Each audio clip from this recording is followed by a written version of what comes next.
आपको बता दें कि 70 वार्ड में से तकरीबन 23 वार्ड ओबीसी वर्ग के लिए आरक्षित किए गए हैं और इतने ही वार्ड यानी कि 23 और वार्ड महिला वर्ग के लिए आरक्षित कर दिए गए हैं।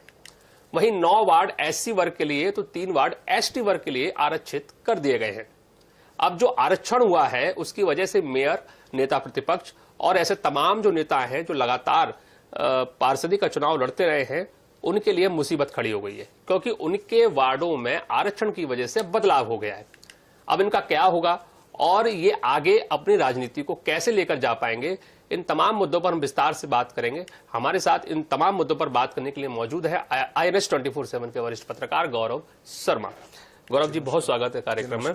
सबसे पहले जानना चाहेंगे, जिस तरह का ये आरक्षण हुआ है उसकी वजह से कई नेताओं की नींद उड़ गई है, ये नींद उड़ने की वजह क्या है? निश्चित रूप से नींद उड़ने की वजह यह है कि जो सामान्य वर्ग से आते हैं उनके वार्ड ओबीसी हो गए हैं। कई सामान्य वर्ग के नेताओं के वार्ड जो है ओबीसी महिला के लिए आरक्षित हो गए। कई बार ऐसा देखने में आता है कि जो सामान्य वर्ग के नेता है उनके वार्ड अगर महिलाओं के लिए आरक्षित हो तो वे अपने धर्मपत्नी, अपनी माता को चुनाव लड़ा लेते हैं। ऐसे पिछले भी परिषद में देखने मिला था।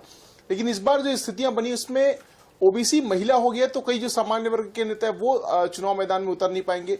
सबसे पहले बात है ऐसे नेताओं की जो महापौर पद की दावेदारी भी रखते हैं, जिसमें वर्तमान महापौर एजाज ढेबर भी हैं। चूंकि इस बार चुनाव जो होना है वो प्रत्यक्ष प्रणाली से होना है, तो ये जरूर कहा जा रहा है कि सीधी प्रणाली से चुनाव होगा तो ये जो दावेदार हैं वो पार्षद का चुनाव लड़ेंगे या नहीं लड़ेंगे, इसको लेकर संशय की स्थिति थी।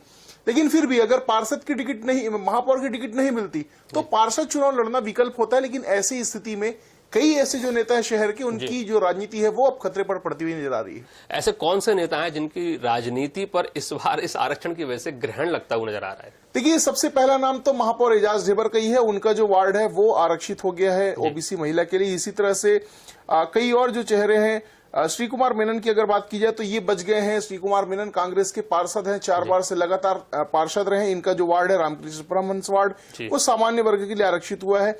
इसी तरह से और भी अगर देखें, नेता प्रतिपक्ष है जो मीनल चौबे, उनका वार्ड अगर देखा जाए तो मीनल चौबे भी फंस गई हैं। उनका वार्ड जो आरक्षित हुआ है वो इस बार अन्य पिछड़ा वर्ग की महिला के लिए आरक्षित हो गया, तो वहां से चुनाव नहीं लड़ पाएंगी। हालांकि आसपास के भी वार्डों की अगर बात की जाए तो सामान्य महिला वर्ग के लिए भक्त माता कर्मा वार्ड जो है वो उनका जो बाजू का वार्ड है वो हालांकि बच गया है, वहां से वो चुनाव लड़ सकती हैं। इसी तरह से अगर अन्य नेताओं की बात की जाए तो प्रमोद दुबे इस मामले में खुशकिस्मत रहे। प्रमोद दुबे भी महापौर पद के दावेदार हैं। अच्छा, लेकिन प्रमोद दुबे का जो भगवती चरण शुक्ल वार्ड है वो सामान्य हो गया, तो वो फिर से एक बार वहां से जाकर चुनाव लड़ सकते हैं। तो वो चैन की नींद ले सकते हैं। जी, वो निश्चित रूप से चैन की नींद सो सकते हैं। लेकिन कई ऐसे चेहरे हैं, जब हम लिस्ट को देख पा रहे हैं तो मनोज वर्मा है जो विपिन बिहारी सुर वार्ड के, वो भी पिछड़ा वर्ग से आते हैं और उनका वार्ड जो है वो पिछड़ा वर्ग के लिए ही आरक्षित हुआ है। वो भी महापौर पद के बड़े दावेदार हैं भारतीय जनता पार्टी से। इसी तरह से बात की जाए अगर मृत्युंजय दुबे की, तो मृत्युंजय दुबे का भी जो वार्ड है वो कहीं ना कहीं देखा जाए तो सामान्य महिला के लिए आरक्षित हो गया है। थोड़ी सी राहत है लेकिन बहुत अधिक नहीं, क्योंकि महापौर पद के दावेदार हैं। लेकिन अगर टिकट नहीं मिलती तो पार्षद का चुनाव फिर से लड़ सकते थे। लेकिन अब वे जिस वार्ड से पार्षद है वहां से चुनाव नहीं लड़ सकेंगे, क्योंकि सामान्य महिला के लिए वार्ड आरक्षित हो गया है। तो जो महापौर हैं, चाहे वो नेता प्रतिपक्ष हैं, कुछ और MIC मेंबर हैं, उनके वार्डों में बड़ा उथल पुथल देखने मिला है और आजू बाजू वाले वार्डों में अब उनकी निगाहें जरूर होंगी।